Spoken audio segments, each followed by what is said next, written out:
Welcome to another episode of the Dentology podcast, where we discuss the business of dentistry. In this podcast series, we'll be discussing all the non-clinical aspects of dentistry, from goodwill values, finance, marketing, how to buy and sell a dental practice, mindset, through to where you can invest your money in team management issues. My name is Andy Acton, and I'm joined by my co-host, Chris Strevens. Let's jump straight into it. So welcome to our latest episode of Dentology, the Business of Dentistry podcast, and today we are delighted to have Nigel Risner as our guest who's joining us. And Nigel is an inspirational speaker, inspirational, an author and chief zookeeper, and we'll get Nigel to explain a bit later what he means by that. So welcome, Nigel. How are you doing? Hello, Nigel. I'm exceptional. Today, my new word for 2022 is exceptional. But I don't see why you should be anything other than exceptional. Last year was phenomenal, except I couldn't spell it. But this year it's exceptional. So as a speaker, saying phenomenal works really well. If you were a copywriter, it wouldn't be so good. No, that was the whole point, that I'd often have to write something. Someone would say, can you tell me your bio? And I'd go, phenomenal, and I couldn't spell it. I knew it had a PH, and I'd get confused. Then I went exceptional. Next year it's going to be good, because I can spell that, you know. Good. Keep it simple. So, Chris and I, we met you, but from a distance, and it was back in about 1999, 2000. Before we owned Fractonis. It was before we bought our business, and we were working for a bank together, and we were doing some work with the legal profession, and we attended a legal conference, and we were sitting quietly at the back, and it was a legal conference, so frankly it was a bit dull, not a lot was going on, and we were thinking about, honestly, probably staying for the sandwiches and then leaving. And then we saw on the programme Nigel Risner was going to talk, so we said, well, let's give the guy a crack. We'll stick around a couple of minutes to see what he's made of. We were blown away by it. I was good enough to be given a crack. Absolutely. Excellent. My self-esteem is just gone up. You were. And boy, was it... I think also, Nigel, it was before the pubs opened. So probably, you see, probably decided that we just hang on for a bit. I don't speak after 4:45, and there's a reason for that. Is because there's two reasons. One is that people want to go home, but the other reason is I'm shite, okay? And the reason is I know when I'm brilliant at my job. So between 8 and 11, I think I'm one of the best in the world. From 11 till 4, I'm in the top 10. And after 4:30, I'm not. So I have to say to people, in leadership and in dentistry, you need to know your hours where you work at your most optimum time. You know, if I was a dentist, I would want to be doing high-level client work, patient work, of high veneers, doing some really complicated stuff between 8 and 11. And then I'd want to do some family work between 11 and 4, and I wouldn't want to be trusted after 4 o'clock. Because mentally, and you've probably heard me use this phrase before, I'm not in the room. It's too late in the day for me. So I can do a podcast because I'm at home, I'm quite comfortable, whatever. But I wouldn't want to be on stage in front of 1,500 people that late at night, having got up really early. And I've got a big Labradoodle who needs to be walked every single day. I've got my family, I've got my son and daughter-in-law and grandson living with us at the moment. But generally speaking, even pre-pandemic, I find it hard to work after about 4:30. But I'm phenomenal early in the morning. And I think in life we need to know our teams' hours of work to really get them motivated at the right time to do the best work. No, that's very true. So are you able, are you in a position where you're actually able to...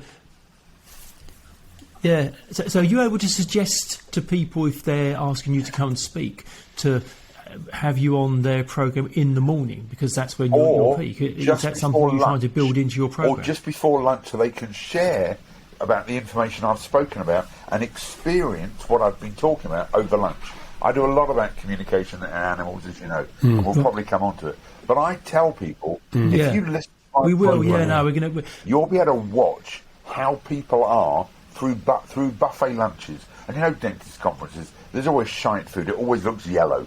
You know, it just is. It's yellow sausage rolls, yellow sandwiches, yellow pastries, whatever. It's all yellow, okay? But if you watch the different folk eating food, you will know exactly what animal they are. So people like me, I fill up really quickly because I get too excited because it's lunchtime. And I put loads of stuff on my plate, and I miss the good stuff later on. Then there's another group of people who go to the smoked salmon and the rare beef because they're clever, they've thought about it. Then there's people who start circling because they know about nutritional value. And then there's the other people who just eat the shit that's left, pardon my French. You know, there's always scraps of bits of left and other stuff. Because they were too slow. Well, no, it's not too slow. They let others go first because they're the dolphins. They're lovely people. So they watch what's going on. And we'll talk about it a bit later on. But even when you watch people in their eating patterns, you'll find out what type of animal they are and how to motivate and train them compared to just sitting at a conference. So I like doing a session before lunch, letting people look over lunch and then start using the stuff that I've shared, because if people don't use the stuff they learn really quickly, they'll forget it. And I say to people, unless you you don't so true. You don't So get it wrong, unless do you you? do the training and then teach the training 6 times, you will not remember your training. So this is for everyone. If you send your staff on a course, the best way to get maximum value from the course is when they get back, they should teach it to the rest of the practice. That's the best way to learn the best way to learn and retain what you've learned is to teach it to other people. Hoping you're going to remember 3 days of dentistry knowledge about extractions, amalgamation and amalgam. It's just never going to happen. I've done an exercise with 9 dots. No. Okay? You put 9 dots on a piece of paper and you've got to try and join them up. I've had people say to me, I saw this last year. I went, oh, brilliant. It will take you about a minute to do it. And then you get the same thing. I think I know how to do it. I think I remember. And you go, but when did you last do this exercise? I go, 1947, I think. You know, and you just watch them. And you know they've not done it since. And if you think about senior dentists, you know, senior partners, they haven't learned new stuff for a long time. Then they get some junior member who's gone on a course, who's got some new ideas. They want to share it, but they can't remember it all. But if they were to take the information and do a half-day seminar in the practice and plagiarise everything that just happened, they'd retain and remember the information. Nigel, you're so brimming and bubbling with confidence and energy, and I guess a lot of this has kind of built up over the years because of the job you do. But roll back to the beginning. What was your upbringing like? What were you like as a kid? Okay, so I was a summer baby, and the reason I say that is that summer babies are behind in education than winter babies. So if you look at sports captains and English football team captains, that's me. Yeah, they're nearly all September, October births. I was a July birth, so when I went to school, my best friend, who was nearly 12 when I joined the school when I was 11, he had hairy legs, and I still had a high-pitched voice. Hello, David. And, you know, I had no idea about girls and all the other stuff because I was very immature. So at a very young age, I realised I had to change behaviour, and I started modelling off older people, and I got a job at a summer camp in the sweet shop, okay? I still eat loads of sweets and chocolate, as you can probably tell from behind me. But I learnt selling and I learnt communication very early on. And then I left school before I was 16 and got involved in finance. So I've been involved in communication and selling. I mean, I'm 60 in July. So in theory, for 44 years, I've been involved in communication or selling. And even then when I went to Israel to do hotel management and stopped and became a tennis coach, I've been coaching people since I've been 18. I've been teaching and communicating since for a young age. But what I'm saying is, I've always loved communication. You're too young to remember a program by Sir John Harvey Jones called Troubleshooter. He was the first business coach on TV. Oh no. And I remember thinking I would love. That was the one with Morgan Cars, wasn't it? Okay. Yeah. So there was Morgan Cars, the National Health Service, and Denby. Okay. And I thought I would love to be doing what this guy does. He goes into a business, has a look around. And in 1998, literally at the legal conference, that year when you saw me, or 1999, I was invited into a corporate clothing business to spend half a day looking at this factory and the way they worked, and then to report on what they could do differently. And I remember ringing my parents to say, I'm living the dream. I'm doing exactly what I always dreamed I'd do. And I had a knack for watching people, finding out what wasn't working, and what they could do to improve by 5%. So if you look at a dentist practice, for example, and you've obviously been to a dentist once or twice in your life, and you come into the dentist practice, and there's a receptionist who doesn't look up, who's behind a screen or behind a table, and then you look up and you ask to sit down, and there's magazines from 1947, National Geographic or Jackie or whatever, and then there's a bit of a stain on the side table, and then you go to the toilet and it's not pristine. Before you've even started your process, you're thinking the reception's not that nice, they're not up to date, they're not looked after the reception, and it's not that clean. What's it then going to be like where it's supposed to be clean?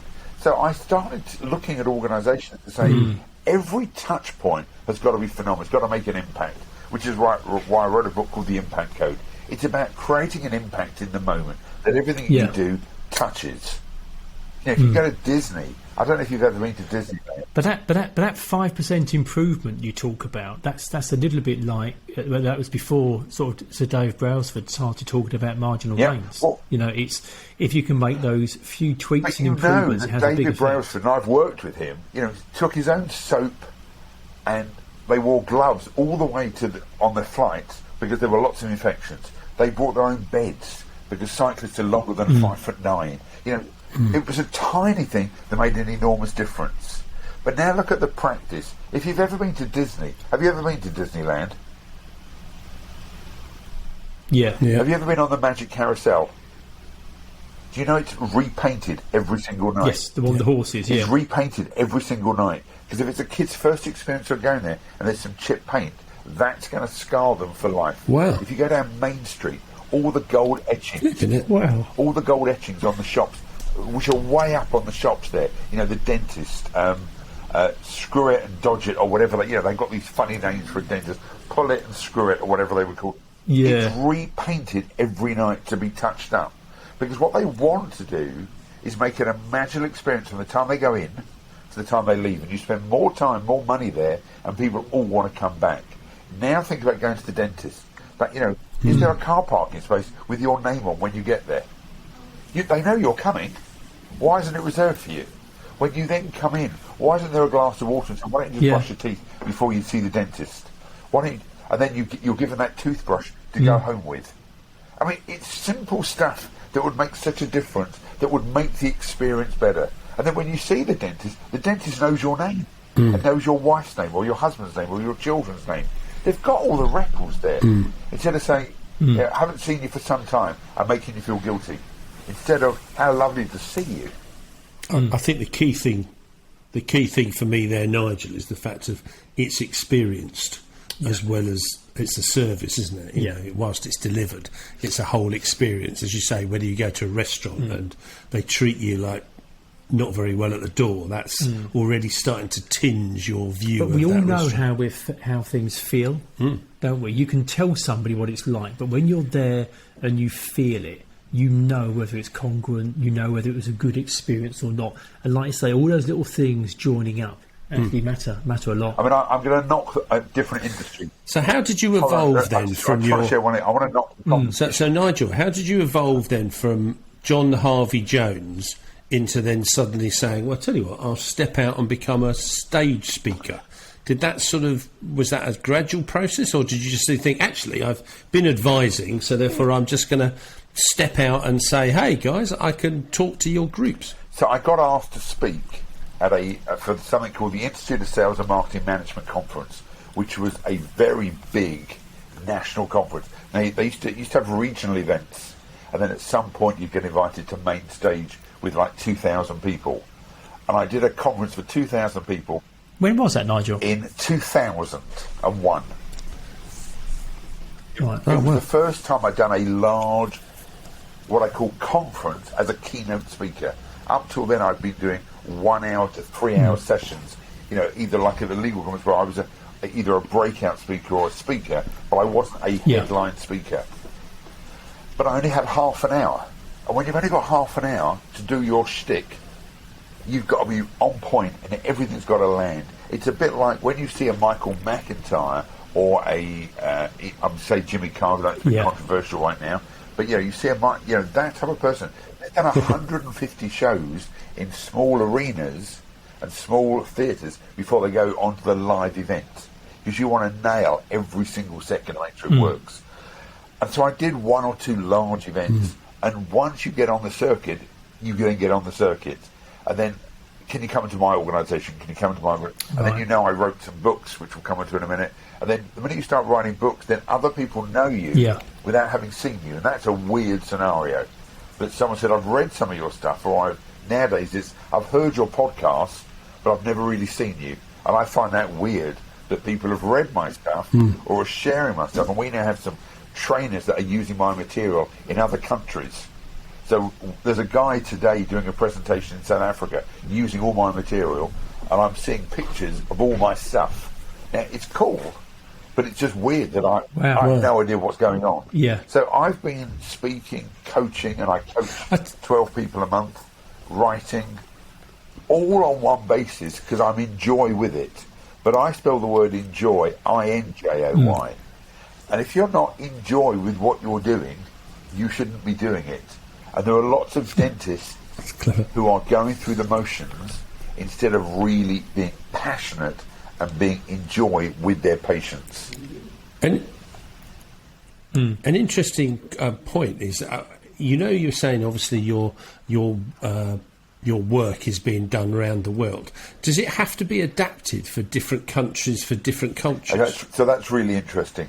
So I've been in Iran, I've done Russia, I've done Israel, I've done Australia, I've done nearly all of America, I've done Canada, all of Europe, Saudi Arabia. My book's in Arabic, it's in South Korea, it's in Chinese, it's in Arabic.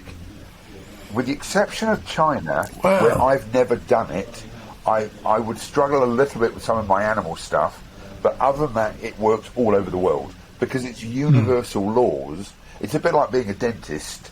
People have teeth. They're either good teeth or bad teeth. They either come in or come out, and you need to have veneers or you don't.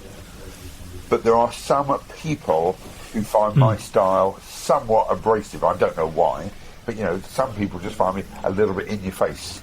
And so there are some cultures that wouldn't take too kindly for me to tell people that the reason their businesses aren't working is because they suck, which is what I often say. Yeah. Yeah, no, that's very fascinating. And your mission statement is to inspire and empower people in their organisations to live their lives to the fullest. Which is on the back of one of my business cards. A lot of that comes down. Which is on the back of one of my business cards. Oh, there we go. Yeah. And the reason it's there, I don't always use that card because I have different animal cards as well. But everything that I do is about inspiring and empowering people. And if I'm not inspiring and empowering people, then my life doesn't work. So if you think about, for you, Andy and Chris, what you love doing, there are times where you're not doing what you love doing, and then you wonder why your life sucks. It doesn't mean you're always doing it. Because there are times where, if you think about a 24-hour period for me, I may be on a plane, I may be waiting to speak, I've then got to drive back from some venue, I've got to check into a hotel. Most of my life, I'm not inspiring and empowering people because I'm not with people. I might be just going on the train. But it means when I'm talking to the stewardess or I'm talking to a train inspector, I've still got to be on point and inspire and empower them. And when I'm rude, and we all are at times, and you do a middle finger because some driver pulls in front of you, you need to think, am I being inspirational and empowering at that moment? And they're the moments when your life's not working. When your life is working, I promise you don't need to. Yeah, but that's when your life is working, that's tricky, isn't it? To frame things. Mission statement. I'll repeat that. When your life is working, you don't need to look at your mission statement. When your life's not working, go back to your card and say, is what I'm supposed to be doing in alignment with that? And then wonder why your practice is not running as well as it should be because you're not doing the basics. And I guess if that behaviour keeps getting reinforced day by day by day, then I guess what happens is that then just becomes your routine. And then when you're not living by those standards, it stands out more obviously because that's not your usual behaviour. It becomes a new normal. But Chris, something worse happens. You then start showing your staff that's acceptable behaviour. So when you're not living your mission, and then you start being rude, and a patient calls up and says, my son's going to be about 10 minutes late because the school bus has broken down. Are you okay seeing it? And then you put the phone down, and then you F and blind, and say, I can't believe this. What you're saying is that's acceptable behaviour to speak about your patients. So we have a rule that says when you put the phone down, remember for 10 seconds, somebody might be able to hear you. And all of a sudden, then you have to start thinking in different ways about your communication. Yeah, that's a really good tip. That is good. With that one, we've sort of brushed against it a couple of times and not really talked about it yet. But you're well known for your book. It's a zoo around here. Can you talk us through the concept of that and how it impacts organisations? Because, like I say, those different characterisations of people through animals is fascinating, but it really resonates. So let's use a typical dentist practice. Okay, so you've got staff and you've got patients. So you're going to have a receptionist. You might have a dental nurse, you'll have a senior practice manager or dentist, and then you might have an associate. And then you've got patients, a company director, a mum/dad who works from home, a young idiot like me who hasn't got any common sense, who's forgotten his appointment 3 or 4 times, and then you've got somebody who's a lawyer or an accountant who's technically brilliant but doesn't understand dentistry. So you've got 2 groups of people, one that works in the practice and one who are your patients. The problem is, as a dentist or as the practice manager, we often speak to all 4 groups exactly the same way. So there's the first problem. Imagine you are now a zookeeper and you have lions, elephants, monkeys and dolphins in your zoo. Be honest, Andy and Chris, would you feed all 4 of them, because you're a bit late, all of the same food? No. And the reason you wouldn't, dreadful idea. But the reason you wouldn't is because if you want to get the most out of your animals, they need to be fed in the time they need to be fed, the food they need, in the way they need to be fed. Does that make sense? But it's 5:45 on a Friday. The last patient is late. We want to go home. We want to clear up the practice. And the dentist says something like this: okay, let's wrap this all up. All have a great weekend. But on Monday, we want to change the way we run the practice. Think about that message, which might be right, but 4 animals have heard 4 different messages. The elephants are going to be going, hold on one second, there's a change happening, because elephants can't deal with change. Lawyers and accountants and technical, engineers, there's going to be a change in the practice. Does that mean we're moving? Does that mean the chair, there's a new legislation? What's happening?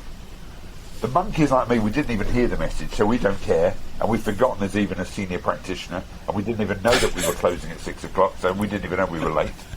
The dolphins are now really sad because they think that the practice is closing and they're never going to be able to eat again and look after their family. And the lions are going, if there's going to be any change, I'm going to be doing it. So that's the staff. Now the patients, for someone like me, I forgot it was 5:45, and I think 5:45 is 6-ish. Okay? 6-ish, 7-ish. I'll be there around 6-ish, and I'll probably be eating a chocolate bar on my way in because I've forgotten I'm seeing the dentist, which I only did last year, by the way. I walked into a dentist eating a flake, which is kind of bizarre, but I forgot I was seeing a dentist, even though I was walking into the dental practice holding a chocolate bar. Then you've got the elephant, who will have gone online. Not the best example. Yeah, but that's classic. But then you've got the elephant, who will have gone online, who know exactly how long this process is going to last. They know it doesn't need a double filling, because they've read What Dentist Monthly. And there's probably a magazine called What Dentist Monthly, and they know it only needs to be a 1/4-inch drill, not a 1/2-inch drill, because they've seen a dentist program. The dolphins are probably going to bring their youngest child in as well, hoping they can see him as well, because whilst we're here, can you see my little Susie and Johnny? And the lion will expect to be sat down before 5:45, even though the appointment's at 5:45, because at 5:45 we're already late. I want to repeat that. If your appointment's at 5:45, that means my mouth needs to be open and your hand needs to be in my mouth at 5:45. Not you're possibly bringing me in at 5:45. Now, that type of stuff is why being an effective zookeeper is so important. And you need to do profiling of your patients and your staff. We have a free quiz on our website, so we don't even take any names and addresses. In literally a minute, you could find out which animal you were by doing... And we've got 2 quizzes, by the way. We've got one for the monkeys, because it's animation, and it's simple. And there's another version with a PDF, so they can download it, 'cause elephants and lions like to do that. But what we did was we wanted to make it so simple. Nigel, Go for it. do you want to give us the website so as people Yep, could it's really write it simple. down if they're listening? It's nigelrisner.com. Right, brilliant. Oh, So any of you nice and listening simple. want to find out what type of animal you're, Yeah. give it a go. I have done it. I have as my prep for this. I did do it, and it literally takes 2 minutes, and it's fascinating. And you came because you out get a to read the monkey? profile of your personality traits. And you came out a monkey, Chris? Yeah, I was monkey with a bit of lion. You're a monkey, okay. Don't know, I've done it. Let me have a look. Oh no, I can't be bothered. Oh no, I'm a monkey. What we're really trying to say to people is, when we wrote the book, so we wrote a book, okay? And when we wrote the book, we had to make sure the book was in all 4 languages. So for the monkeys, there's coloured paper, okay? For the lions, not many words on each page. For the elephants, you're going to like this. There's a graph. And then for the dolphins, we Graphs and printed it on charts, I bet they love that, We yeah. printed it on recycled paper for the dolphins. Even when we wrote the book, we wanted to make sure it was done in all 4 That is languages. so clever. Think about the way you as a dentist... That is so clever. Yeah, but think about this as a dentist. If you're a dentist listening to this podcast and you're sharing a dental plan with one of your patients, the monkey is never going to do the follow-up. They're never going to do the regime. They're never going to be putting in their mouth guards every night. They're just not. The lions expect it to be all done and the veneers finished in a week. The elephants, if it takes 7 years, they'll follow the process. But you're explaining it all the same way to all the different animals, hoping they're going to get the same results. No monkey in the history of dentistry has followed a year plan. I'm telling you that now. They have never done it. And they've been late for the follow-ups, and they've forgotten the And I follow-ups. imagine the impact on your business.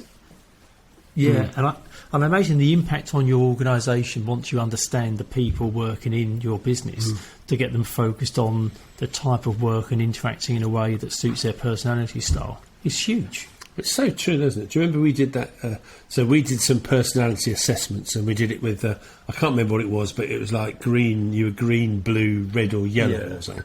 And I can remember we had a guy with us who we realised that basically, I don't know, he was blue and we were red. No, you were and yellow. the answer was Just for the record. we might as well have been talking Swahili. Just to for him. the record, you were yellow, and he was blue, okay? And that's, I mean, just think about Oh, it. there you go. And he. You can't even remember what It didn't colour matter you what we are. said to him, and it was when we realised when we did this thing, we thought it was the wrong language. But that's the problem. I speak fluent Hebrew. So if I finish the rest of this interview in Hebrew, it will be amazing for me. Believe me, it will be brilliant. And there'll be some of your listeners who can speak Hebrew who will think it's phenomenal. But we're going to lose a minimum of 75% of the audience. But that's what we're doing every and single us. day in our dental practices. We're speaking a language so true, that yeah. 75% of the world doesn't understand. And what's worse is that more angry we get, the more we can go into even a different animal. So I can go into what I call hyena mode. So I think I'm being funny, and then I can get angry and pissy. Okay, and I know I'm going there. So now I've gone even to another quadrant. And my wife, who's a massive elephant, I mean, she's a size 10, but she's a massive elephant. She can go into what I call rhino mode, and she'll go silent, she'll get withdrawn, and then she'll charge. Now visualise a hyena and a rhino being communicated by a dentist. You've got to speak the right language, and you brilliant. are It's really good. wasting energy, and I promise you, this is with a capital P, you could earn 20% more fees if you spoke in the right language. Now that's got to be worthwhile. That's good. That's, For people listening, it's that. I think, if anything, I wonder whether, for the vast majority, they've never probably thought about that. No. At least we have. But it's, as you say, probably for most practitioners, they've never thought about the fact there's different people with different communication skills, and you have to adapt. No, but Andy, So if someone takes something away, that's got to be Yeah, but something. Andy, see, we do know, but when our lives aren't working, we forget the basics. And the basics are, people are different, not difficult. Let me repeat that. They're different, not difficult. But when our lives aren't working, we just say they're being really awkward, they're being difficult, they don't understand how hard this is. No, you're speaking a foreign language to 75% of your patients. Yeah. Yeah. You're high octane, Nigel. It really is. It's the information that you're delivering out. People can have to listen to this on half speed to keep up with all the numbers. And I'm slowing down. And this is in his bad time. Yeah, so this is your after 4:45. And I was just going to say about how do you manage your life? How do you rest? How do you relax? Do you get enough rest? There's a lot of talk at the moment about kind of the 4-day working week and coming out of the pandemic, people getting more balance in their lives. What about yourself? Okay, so there's two things on that. I've just changed my screen here. I was playing around there. Forget that. Sorry. I on a Tuesday, in theory, I look after my grandson, but I love what I do as long as I'm in what I call enjoy mode. When I'm not in enjoy mode, I'd like to work 1 day a week, but I've got a wife and 2 kids who are high maintenance, who've got credit cards of mine, so I need to work. But seriously, if you love what you do and you take regular breaks, so often I say to people, I only speak for 42 minutes and then I have a break. You can't be focused for longer than about 40 odd minutes. So dentists that work 10, 12 hours and are very proud to say they haven't had a holiday this year and they just work through 40 patients are on the road to misery, alcoholism, drug abuse, divorce, separation, gambling addiction, because they've got to get the high from somewhere. And the dentistry industry is horrific on those things that I've just mentioned. And there's enough statistics out there that say that people who work super hard and are proud of saying we've seen 5 billion patients and we haven't had a day off, they'll have a heart attack before they're 55. So I had a brain aneurysm 5 years ago, which was my wake-up call. I was doing 160 presentations in 40 different countries a year, sometimes 2 countries in a day, because I thought that's the future. Now I want to work better. And in fact, are you aware that the more holiday people take, the more money they make? Do you know why that's the case? Yeah, it's a bizarre stat, isn't it? How much work do you get done the day before you go on holiday? Yeah, we've always said that. Yeah. So go away more. It's focus, isn't it? It's focus. Go away more often. And attention. Be more focused. Take regular breaks. Drink more water. Be a zookeeper. And get ready for this one. Be nice. Yeah, being nice is a key. I think that's really underrated as a skill. I think nice gets you an awful long way. Nice will get you the best table in a restaurant. Yeah. Nice gets you good nice will upgrades. Get you lots of Trust things me. that have actually. Yeah. But exactly. What you don't have to Would do. you say, as a result of the pandemic, would you say that people are looking after themselves more? You were saying about take more breaks. People have worked harder. Do you think people are looking after themselves more now? People have worked harder through the pandemic because they've been working at home. So what's happened is they've woken up at 7:30, they've gone onto their computers at 8 o'clock, and they've worked till 8 o'clock at night without regular breaks, without proper communication, without proper lunch breaks. The people have worked probably harder, and what it's proved is you don't need to be travelling by train to 50% of offices. I advocate people need to communicate, they need to be with people. They don't need to be in an office 5 days a week. Unfortunately, dentists do, because patients are coming to them. But some of the support staff don't have to be there in a way. You could have the receptionist, in theory, not being there if they had a ring bell and they could work out how to open the door centrally. Because all they're doing is greeting them in one way. There are many things people could do without being in person. Unfortunately, my father was an optician. That type of industry, you're face-to-face. So you can't not work from home as such. Sorry, you can't not work from a practice. You've got to be with patients. I think we found in our business that we, like I say, we didn't stop working, but we did work from home for a period during lockdown. But there was a sense we did lose a bit of culture because everybody wasn't together. There wasn't that kind of team bond, that tribe mentality. And I think since we've all been back together in the office, it does feel a more cohesive team. Yeah, it feels a more cohesive team, But you don't all see when I'm now working with organisations, I'm often saying there needs to be a purpose for people to have a team meeting. Because if it's just to communicate a message, you can communicate it well on Zoom. If you want to share and collaborate new ideas, and you know it's 50% social, that you want people to be talking to each other about ideas about how things can be done, that's fine. But don't have a meeting in an office for the sake of having a meeting just because you think it's good to get together. Now that goes against everything that I teach in a way. But I'm saying that there are a lot of people saying, well, we need you all coming to the office. There's a lot of heavy toll on people just for the sake of it. Oh no, absolutely. I was more thinking of it being those little like micro interactions. No, they're not micro. Like conversations here and massive. there. But you see, there's the mistake. They're max. Oh yeah, they're not micro interactions. They're the stuff that you used to be able to go past someone's desk and say, "I've got an idea. What do you think?" And now I've got to program a Zoom meeting. So interacting properly and then communicating like a zookeeper is the way forward. What tends to happen is we go to the office and then go and work in silos with headphones on and then on our laptops, and we're not really communicating. And then we go to a team meeting where it's an hour, where half of it is a waste of time. So there needs to be breakout sessions and breakout areas with lounges and soft chairs and teas, coffees and biscuits where people can just be more than being lectured at. If you're going to be lectured at, you might as well do a webinar. Yeah, very true. Yeah, true.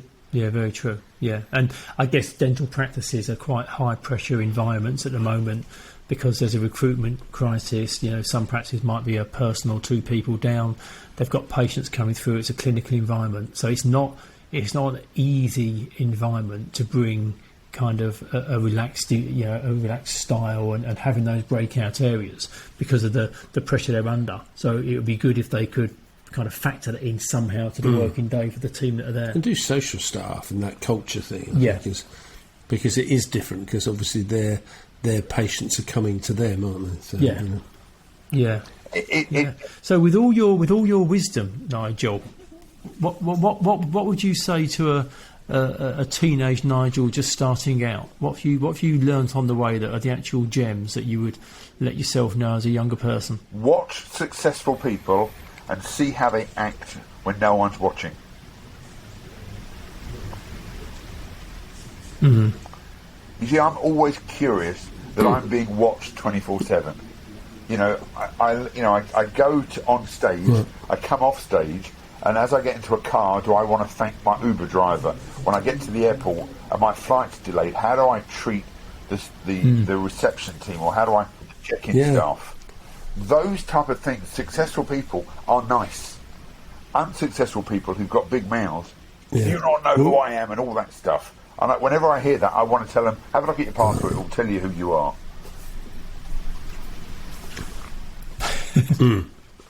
We have this thing about doing the right thing when no one else is looking. Yeah. It's tough because you think you can get away with it. But so we used to say to people, imagine you were being followed by MTV for 48 hours. What would people notice about you? If you ever watch a reality TV program, like I say, that's the deep core skills, isn't it? But watch a reality TV program, and on day 3, because for the first 2 days they know they're on camera. By about day 3, they forget they're on camera, and the real truth comes out. Yeah, that's right. You get through to the real person.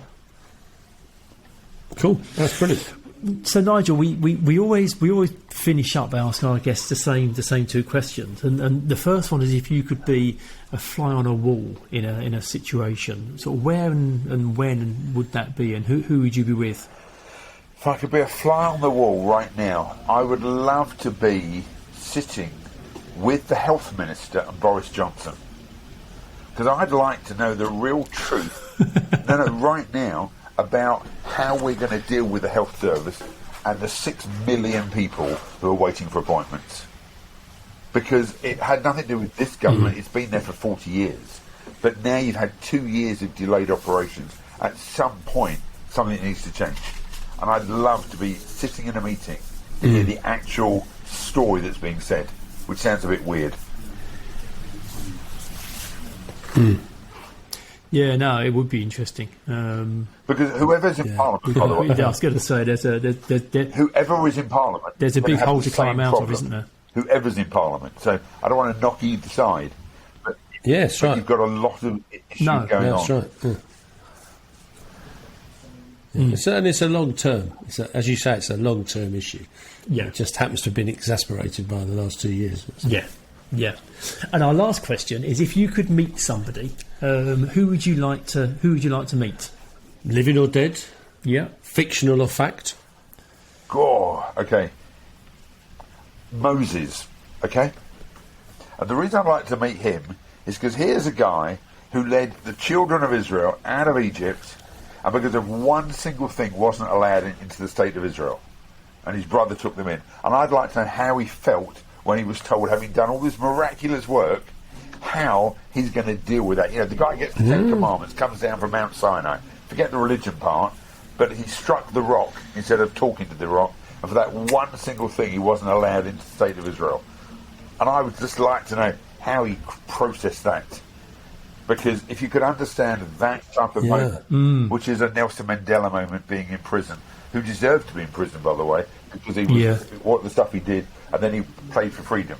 But in that moment, knowing how you stand, how your life will change.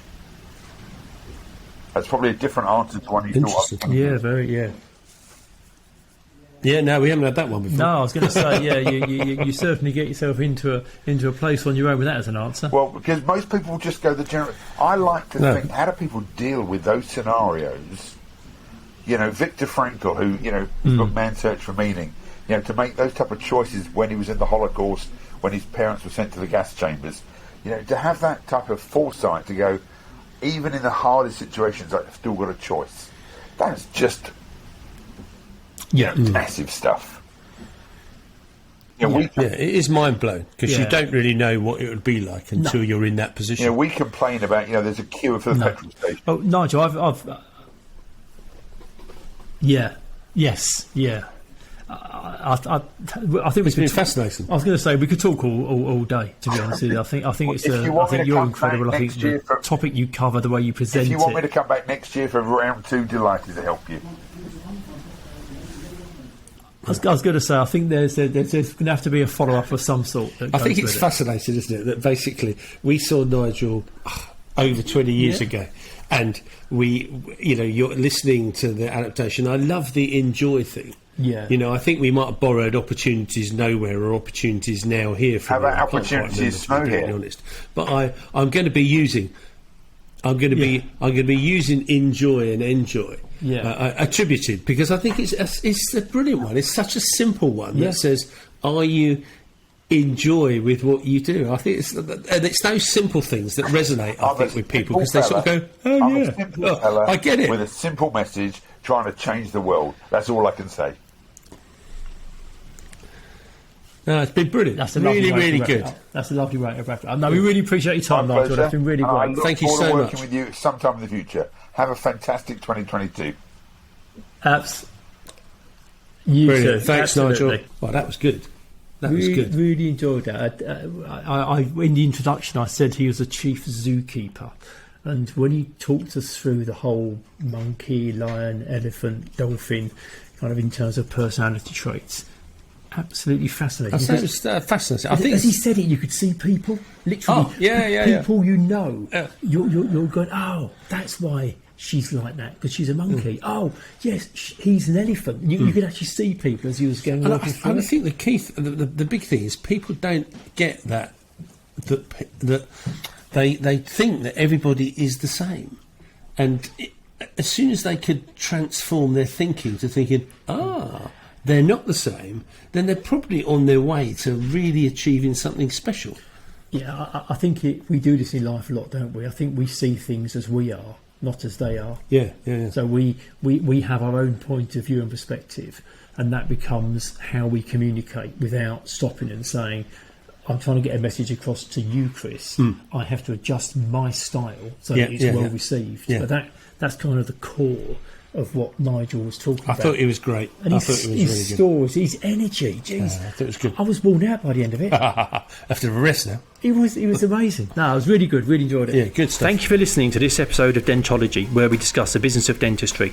If you like what you heard, please do subscribe where you found this episode. That would be amazing. And also follow us on Instagram.